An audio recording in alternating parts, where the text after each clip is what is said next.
looks like we're about live here in the GameSpot live studios. Sorry, folks, for starting a little bit late. Of course, I'm Ryan McDonald here with Rich Gallup. Hey, everyone. How's it going? We're back once again, of course. On the Spot is once again proven to be the name we should have picked because, of course, it's putting us on the spot. Because if you look at your watches, I think everybody would see that it's about 4:09. I got 4:00. What are you talking about? Sorry about that. We're getting good. This is, of course, the second show. We're here live from the studio, so a little more technical stuff going on because we want to show you as much stuff as possible. So with that, we have a lot of fun gear that we got to get all set up. Next week, though, we'll hit it, right? Right. Excellent. I promise. So we see your questions rolling in. Thank you so much. We got a special surprise this week, though. This week, we're actually going to do what we wanted to do in the first place, and it's kind of crazy, I know, but we're actually going to throw out a phone number. But for all you kids out there that are under 18, it is a toll call. It's a 415 number, so make sure you get your parents' permission before you call in. The number for all of you to call in and ask us some questions is 415-344-1980. So that's 415-344-1980. That's probably like the year before any of you were born. So we're going to take live questions on the air, plus we're checking your email stuff. We already printed out a bunch of the stuff you guys threw in at us. We've got all kinds of good stuff on some of the games we got lined up for today. We got some Capcom, SVC Chaos. Well, before we give it all away, why don't we give a quick toss to co-founder Vince Brody. I'm Vince Brody, co-founder of GameSpot, and I'm here today to bring you an important message. With the July 4th weekend right around the corner, one can't help but reflect on our country's invaluable guarantees of life, liberty, and the pursuit of happiness. And in that spirit, we are happy to announce 2 new inalienable rights for gamers. On this day, let it be known that all gamers will have free and unfettered access to all video content on GameSpot. Whether GameSpot video reviews, previews, official movies, or gameplay footage, each and every video stream is available to all. We are proud to be the first major gaming service to declare that all gamers have the right to see their favorite games in action whenever and wherever they want. And with this change, let it be known that effective immediately, all GameSpot content, reviews, previews, features, downloads, screens, and videos are available to all of our users for free. GameSpot Complete members will still enjoy exclusive access to our newly upgraded ultra high-speed FTP, our 10% discount at ebgames.com, our live coverage of E3 and other major gaming events, and all in a clean, fast, ad-free environment. Further, every gamer may now freely join the GameSpot community. Our month-long community beta test, which has already attracted over 250,000 participants, is complete, and the service is ready and waiting for you. GameSpot community makes it fun and easy for you to meet and interact with other gamers that share your interests and passions, to build collections and wish lists, create friends lists, track games, your forum postings and site contributions, and much more. Best of all, you get points for all of the above, as well as for just using the site, giving you the chance to earn new levels, rewards, and privileges in the months and years ahead.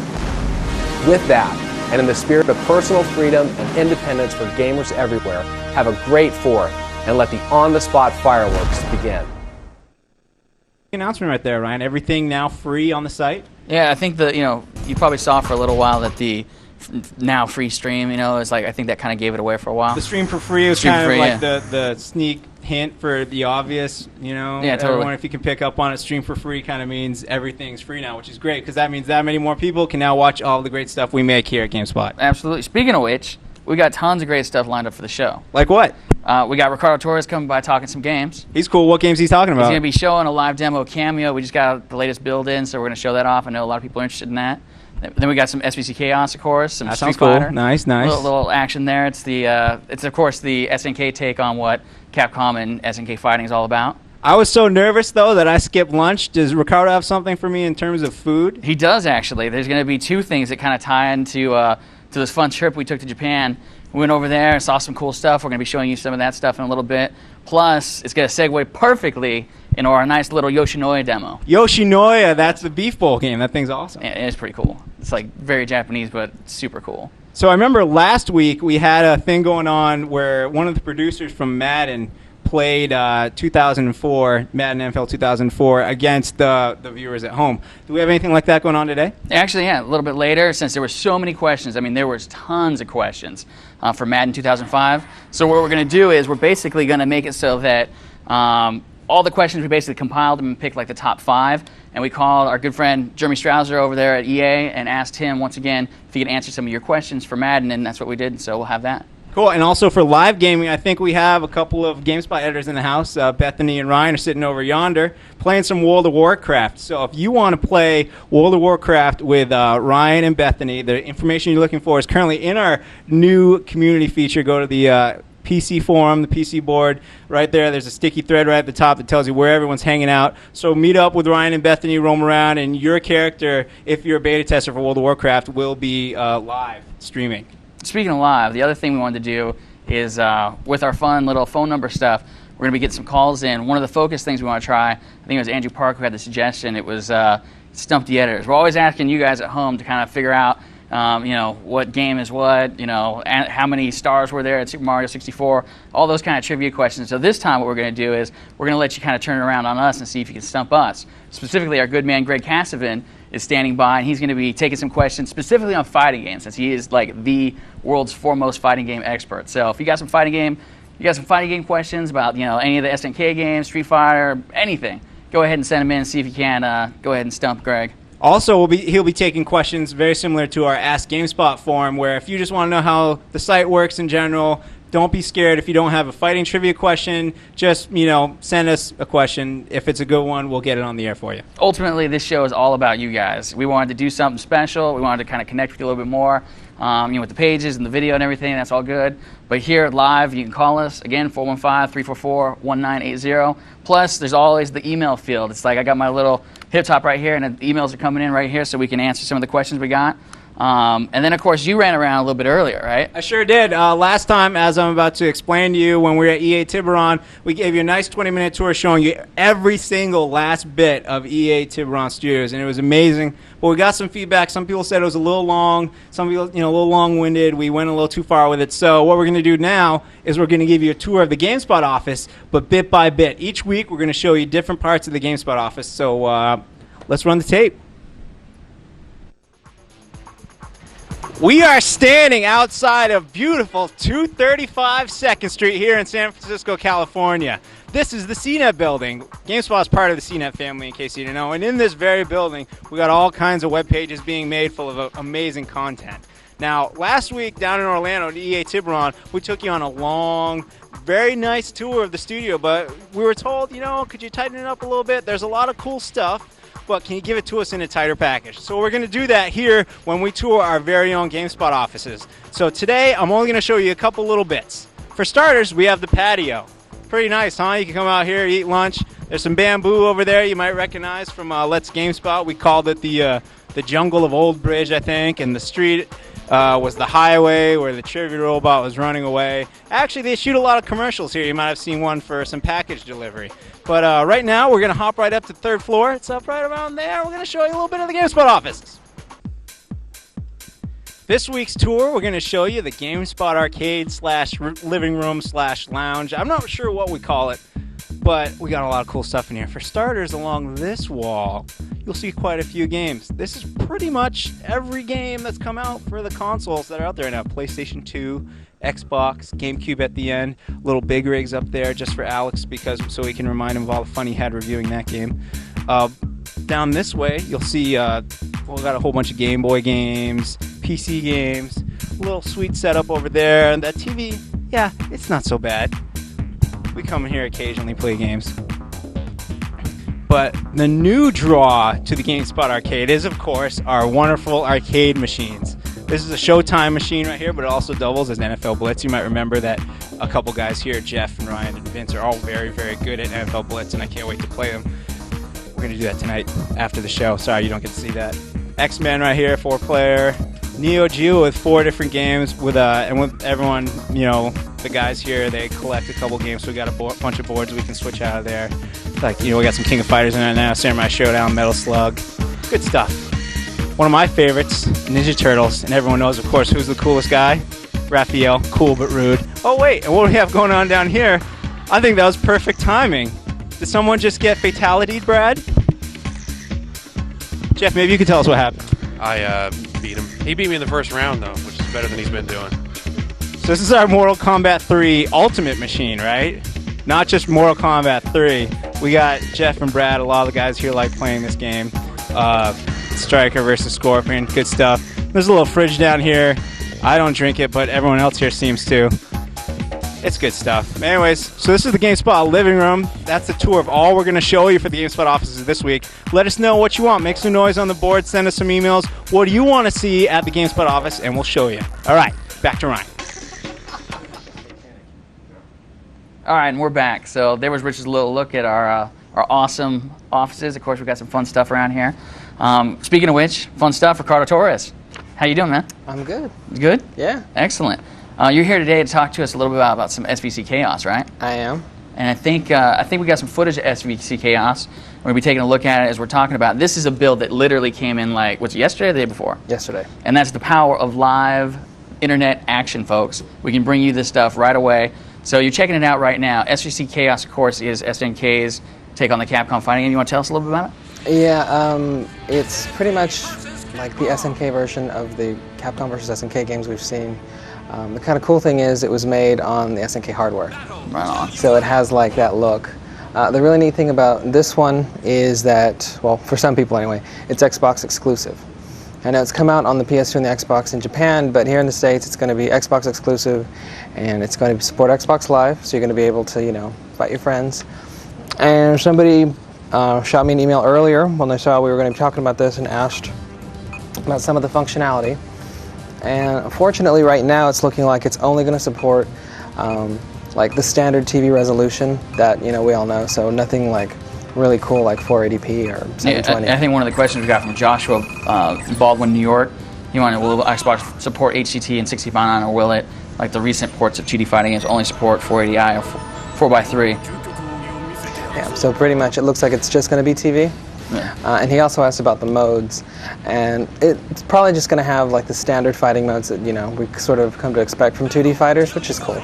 Excellent. He had a second part to his question. How will the Xbox Live mode set it apart from other fighters? I.e., will it have new and cool modes, or I guess? Right now it's sounding like it's just going to be like the standard bunch of modes.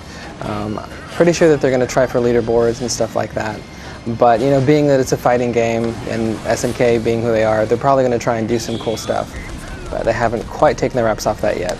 Now, this one for the people that haven't played it yet, I played it in the arcade. I haven't tried the home version yet. Is it pretty much arcade perfect, or? Yeah, it's close. We're still looking at a 30% build, so yeah, it's got a ways. It's hard to totally pass judgment on the way it's going to come out here, but I mean, it's looking really good. Like, especially if you're a fan of like the SNK art style, because I know there were some people that when Capcom versus SNK come out were really happy to see, like, you know, their characters kind of redone in the Capcom style. So right. Now it's the other way around, and it's just kind of cool to see a lot of the Capcom sprites redrawn. Yeah, I mean, the cool thing when we went over to Japan was we got to see some cool games in the arcade. I mean, we saw Rumblefish, right? Yeah, we did. Another 2D fighter, but a little different. It's got like the crazy, like it was flash animation basically, right? It's like they're using kind of this unique technology that's kind of based on Macromedia Flash. Mm-hmm. So the characters look like really detailed. I mean, they're 2D, and they animate in a really unique way, and it looks really cool.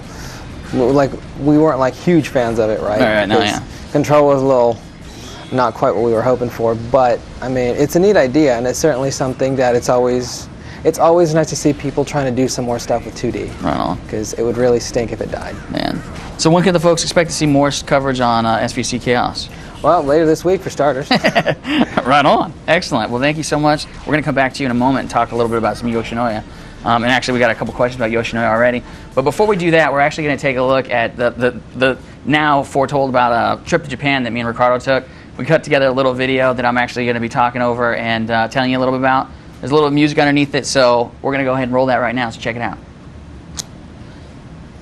The crazy thing about Japan, of course, is that there's tons of like trains and subways and different places to go, so you can pretty much get anywhere you need to get to just by the subway and the trains. Yeah, I mean, of course, Kinda. For some of it we had to take the bullet train, and if I could see the action, you know, the neatest thing about Japan, of course, and we did do one video at one point on the gaming life in Japan. There's Akihabara and stuff that people need to see it. I mean, if you've never gone, if you're a video game fan, you need to go. You've got to really see.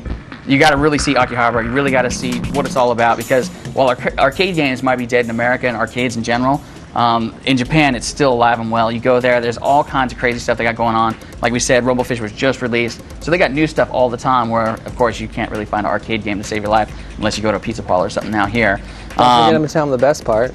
what's that? You can smoke and sit down while you play. Yeah, that's the crazy thing. Yeah, for people that are into the smoking. Not that we're advocating that, but if you are, yeah, you can totally do that there in Japan. There are some places that cater towards different crowds. Like, I mean, there was like different floors where they had total sports games, a floor was total fighting games. They had it broken out by genre. This stuff that you're seeing right here, of course, is a little bit of the nightlife you see. This is one of the video game stores that we went to, and I mean, you can tell them, Ricardo, they've got everything, right? They do have everything, and probably the best part about it is, you know, if you're looking for like used stuff, like the level of care people take care of like their stuff with is insane. Like when you buy a used game, it's in most of the original packaging, if not all. Yeah. And so it's almost like buying it new, because, you know, it's not like when you go to Blockbuster, maybe you buy a used game and, you know, people haven't quite treated it as well as they should, or even when you rent stuff. I mean... Now, here's this one thing. The one thing that is amazing in Japan, everybody has a cell phone and everybody plays games on their cell phone. You get on a train and you can't help but see, like, I mean, you can see right here in this shot. I mean, at one point I counted and there was like 6 or 7 people all in a row almost playing games. And this is you. This is your awesome action. You want to go ahead and tell people about this? Yeah, so there was this really cool thing I saw on these UFO catchers, which I'm sure everybody's seen. There's always something really cool every time we go. This particular year, it was like a business card holder that looked like a Game & Watch or a Famicom controller. And I really wanted it, and God. You spent some money on that, huh? I spent a whole lot of money on it. Now here's one of the other stops we always take when we go to Japan. This is actually not Yoshinoya though, right? This is actually, what do they call it, Den? No, I'm not exactly sure which one this was. This is basically what Yoshinoya is, and as we cut out of the feed, we come back to us, and yeah, that last shot you saw there was basically a vending machine. It's crazy. When you go to buy what we call beef bowls, basically it's rice in a bowl with beef laid over the top. It's really good, by the way. Yeah, you get that stuff. But the crazy thing is how you order it. You don't go and, like, you know, waitress comes over and says, hey, you might take your order and like that. No, they cut right to the chase. You walk up to a vending machine and push a button that's basically got a picture on it, and it shows you, you know, what you're getting. And so you just stick the money in the vending machine, get this little ticket, you walk over to your table, sit down, and then the person comes over, picks up your ticket, and walks over to the chef and gets, of course, the food and brings it back to your table. Now, this is, of course, pretty much the setup for what Yoshinoya the game is. And for folks that don't know, Yoshinoya is, of course, a chain of restaurants. We actually have them here in the States too, right? Yep, we have one in San Francisco actually by the Embarcadero. Yeah, and they actually in America they don't have the vending thing though. Huh? See, like ever since we got back from the trip and we got the game, I did want to go check, but I just haven't thought about it. All right. But you know, tomorrow let's go. Okay. In the meantime, let's go ahead and take a look at Yoshinoya Live. We got some footage that we're going to roll for you. We have stuff on the game space. You can check it out. The neat thing, of course, is the fact that Yoshinoya the game is pretty much, it's kind of like Root Beer Tapper, right? Mm-hmm. It's pretty much like Root Beer Tapper. Your quest is to just serve a restaurant full of people a whole lot of noodles. It's kind of broken up in 3 shifts, you know, of like varying, you know, amounts of customers that come through. Once you've completed all 3 shifts, there's kind of like a boss fight with a fussy customer that comes in towards the end, and there's a bunch of like, the best way to describe it is like WarioWare style, really fast little button pressing sequences where you have to sort of like make the perfect sort of like dinner set for them. And that's all very cool, and it's also very, very bizarre because when you finish the meals, you're sort of like rated on like how well you did. And like sometimes if you're like really good, your like beef bowl flies off into space and stuff. So you really can't argue with that. I mean, here's like one of the customers that you this is like one of the first ones that you have to deal with. And it's all pretty easy. I mean, I'm not saying this is like the most classic game to reinvent everything, but it's like, it's cool stuff. Like, see, he just got impatient with you and you have to calm him down by bashing a button and just sort of like push him to one side. and then when like the meal's ready, you have to like mash buttons and I don't know what, but you know, it just makes it glow, so it's nice. We have one question about Yoshinoya. This comes from Steven from Four Oaks, North Carolina. His question is, has there been any word on if anyone such as Fresh Games / IDOS is picking up the rights to release Yoshinoya? Just wondering, since it would be an awesome game if it came out here stateside. Don't know. It's like Fresh Games has been pretty quiet since they hit R-Type, and of course, as soon as I came back, I called everybody. I'm like, who's bringing it out? But so far, no. I mean, people are considering it. They're like looking at it, but I mean, I would imagine it'd be kind of a tough sell, other than outside of like the hardcore gamers. You could like reskin it, right? Like Burger King could buy the rights and just change it into a Burger King game and just Okay, probably. But yeah, so right now, we don't know, but trust me, when word breaks, we'll be the first to tell you. Right on. We're going to actually go to some Madden questions here in a sec. Before we do, let's check in with Rich. I think Rich is standing by with Ryan Davis and Bethany, who are, of course, over on the Warcraft 3 action. And let's check in with them. Rich, you over there? Oh, yeah, I'm over here, Ryan. Sit down. Ryan Davis and Bethany. I'm going to butcher your last name, Massimilla? That's okay. Massimilla? Close enough. All right.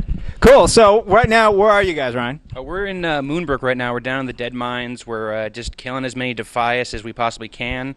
Me and Bethany are hooked up with Hector, and we're just slaughtering. We're doing great in here so far. We're on the PvP server.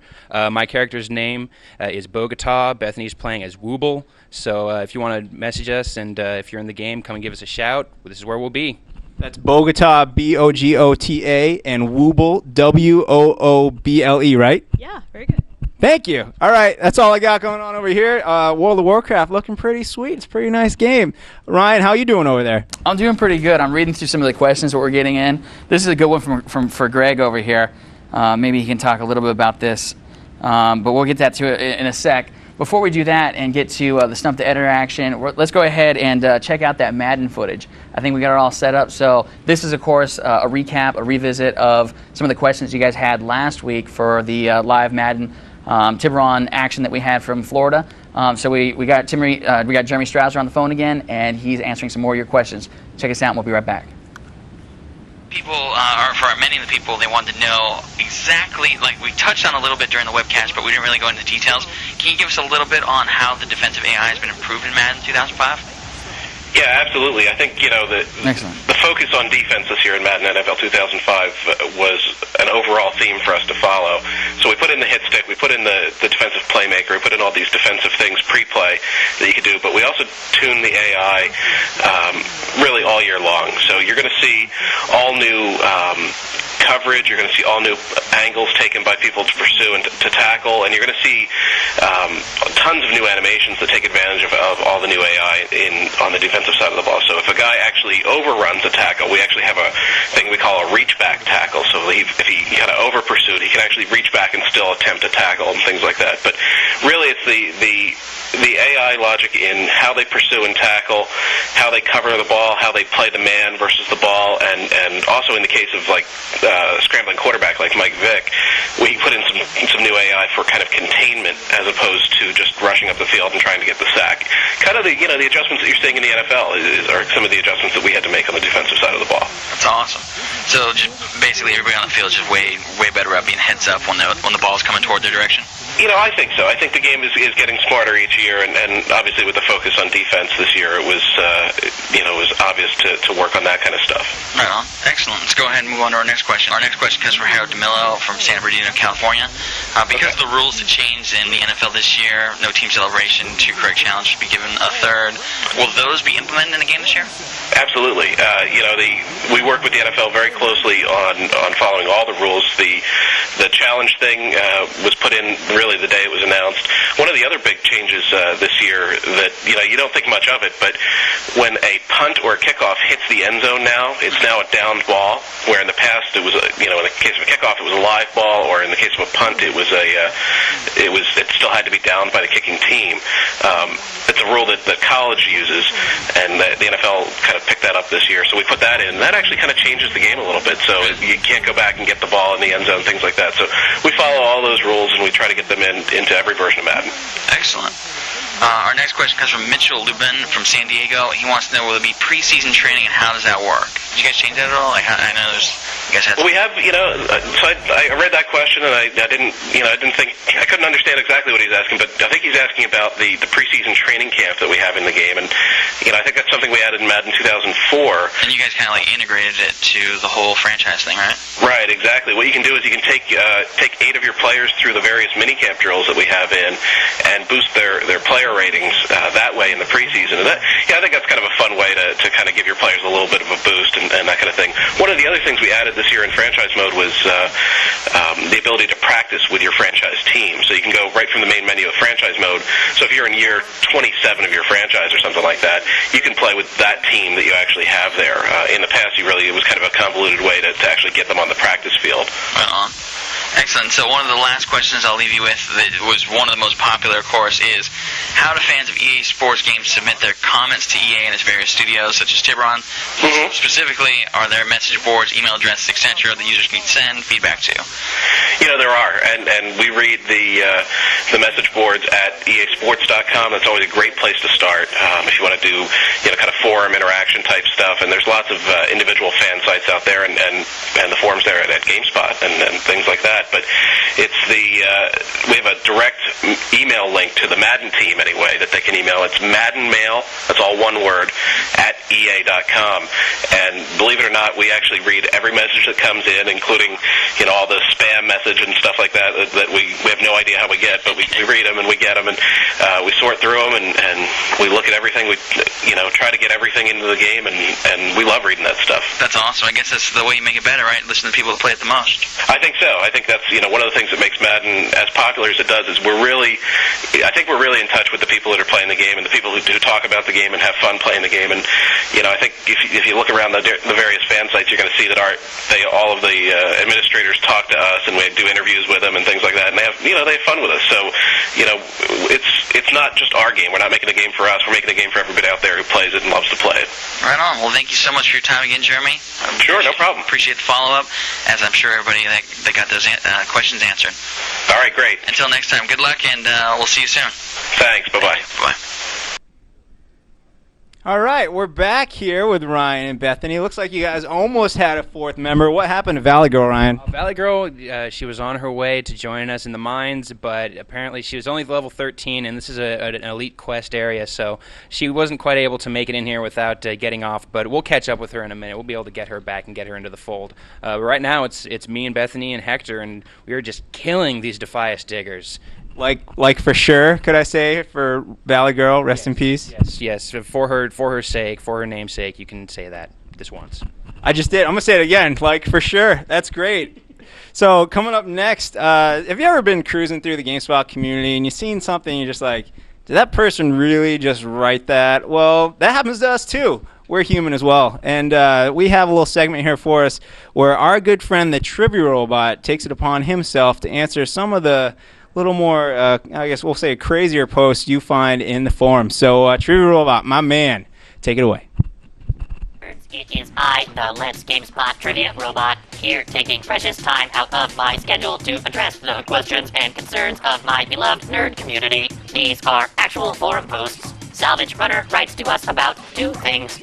First of all, when I post a message, it will sometimes spam, as you can see in the topic, who's cooler, Tanner or Tommy? How do you fix it? Second, Tommy is cooler. Dragon L asks us about our sensitive political processes. How are the mods chosen here? I'm just curious. All applicants must mediate a panel discussion on Tommy and Tanner. Who's cooler? These questions are lame. Let's go to the email. Barry Tipper writes, Hi guys, hi Mary. I'd just like to say how much I like your Let's GameSpot feature, but when are you gonna get rid of the extremely annoying Trivia Robot? That thing needs to be retired, or upgraded to version 2, which will have a much less annoying voice. Mary, want to hear my version 2 voice? See you next week, nerds. You are welcome.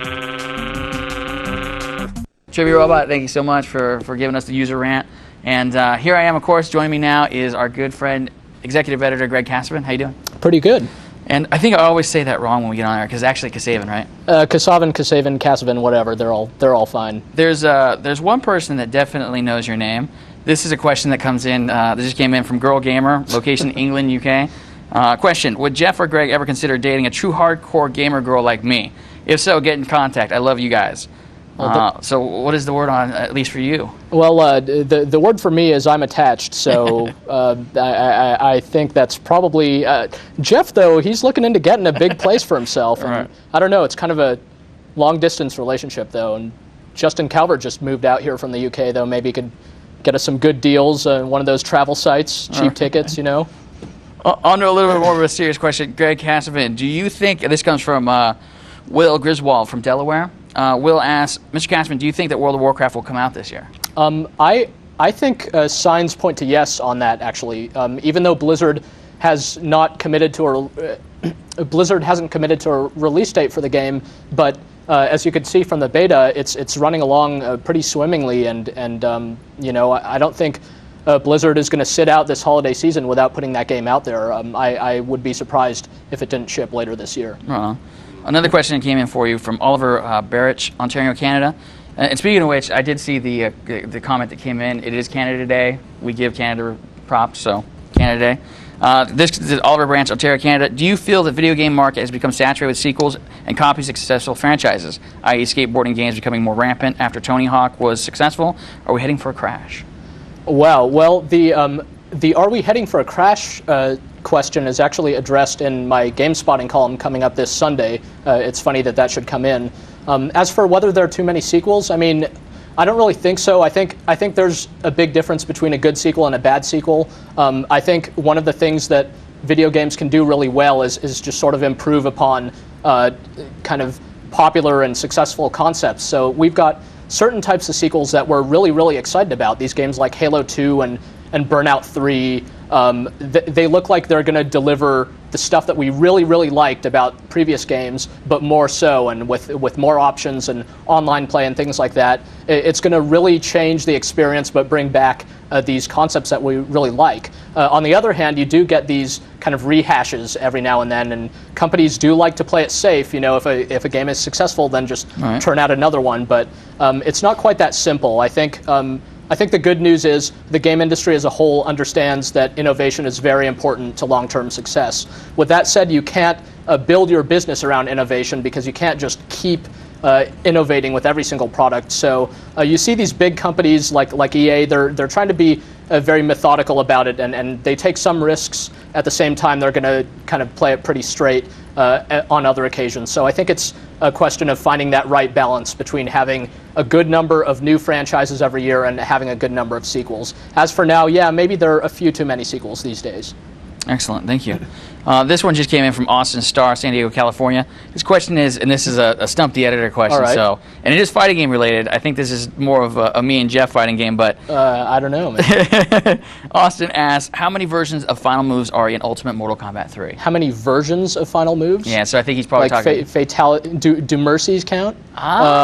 See, that's a real... I don't know. You've got fatalities, you've got animalities, you've got friendships.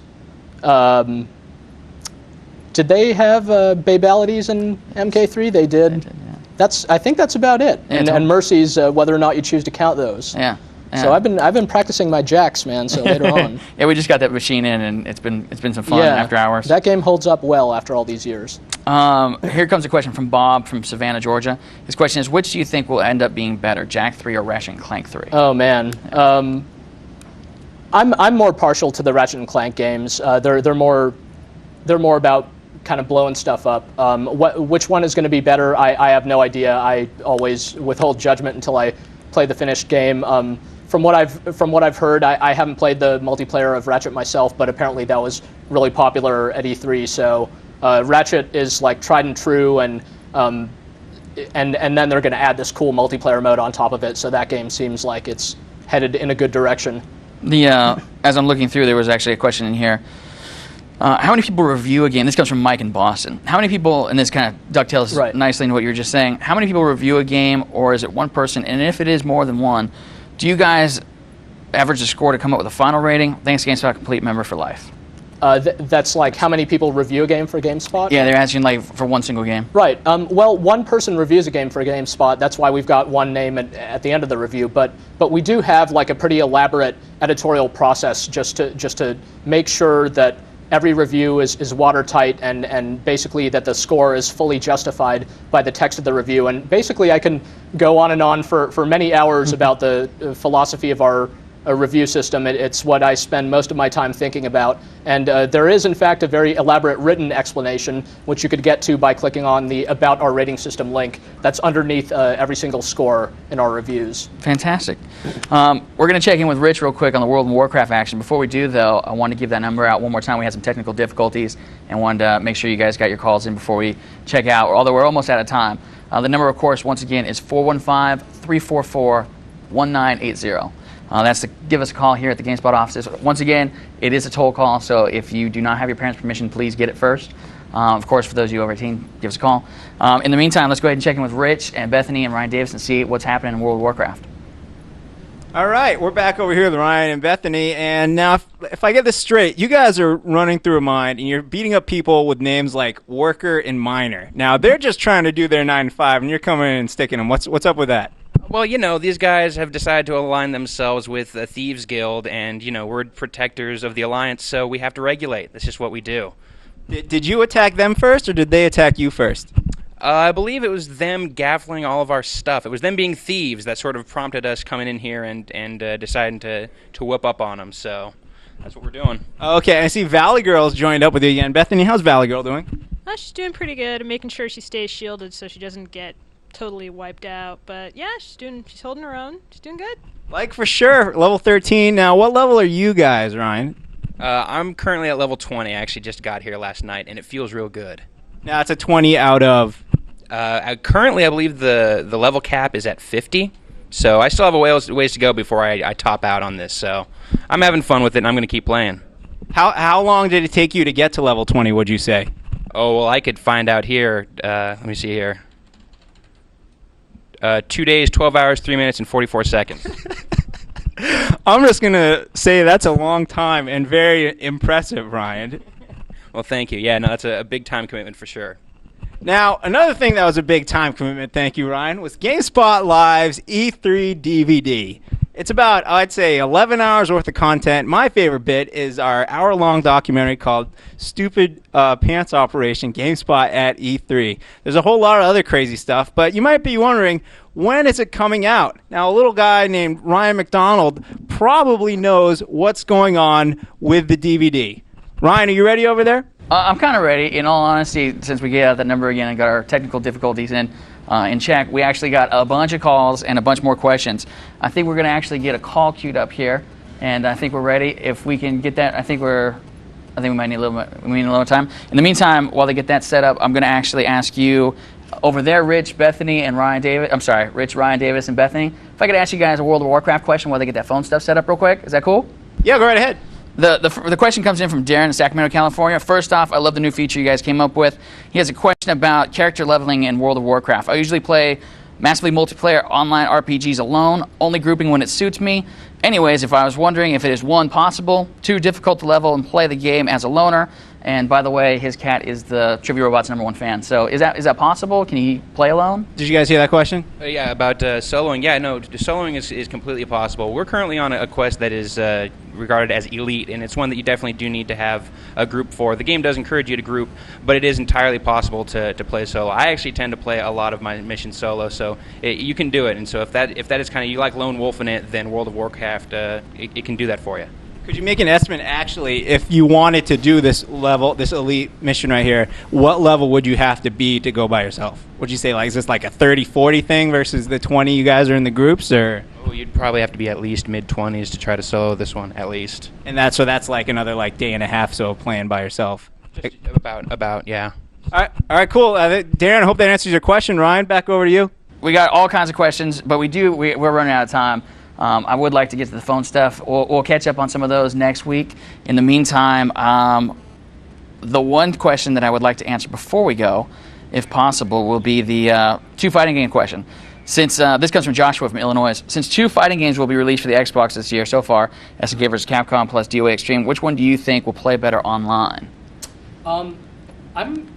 Well, the verdict is, of course, still out, but I'm going to have to say I'm personally more excited about DOA Online, just because, or DOA Ultimate, because they've had all this time since DOA 3 came out, basically to get it working online, and I think they've, judging by what Tecmo has done with Ninja Gaiden and some of the online stuff, they're working through the kinks. I think they have more resources to pull off a really impressive online game. So Dead or Alive 3 wasn't my favorite fighting game in the world, but I'm actually super excited about this next one because to me, the difference between being able to play online and not is all the difference in the world. Excellent. Yeah, I know what you mean. I mean, when SNK versus Capcom versus SNK2, yeah, that game. We got hooked on that real bad. Oh, totally. I pop it in every once in a while. And now Fight Night, I'm stuck on it playing every single night. I can't stop playing it. So, but yeah, that's about all the time we have. Sorry about the phone technical difficulties. We'll get that sorted out by next week. Of course, next week, Thursday, 4 p.m., be here. We're going to be live again from our GameSpot offices. Hope you guys have a good 4th of July. In the meantime, if you have any feedback for us, since it's such a new thing and it is all about you guys, we definitely are doing this to bring the information and give you guys a little fun entertainment as much as you want. So basically, send us some feedback at onthespot@gamespot.com. We'll be checking the mail and seeing what the feedback is and adjusting the show accordingly. So once again, for GameSpot Live, I'm Ryan McDonald. To our studio crew, Jim, Tyler, Tim, Dave, everybody here in the offices. Greg, thank you so much for coming by. Thanks. And I'm sure we'll get a ton more questions in the meantime. So until next week, be sure to catch out Let's GameSpot, of course, button mashing, all the fun stuff we got going on. Until next week, take it easy. That felt good.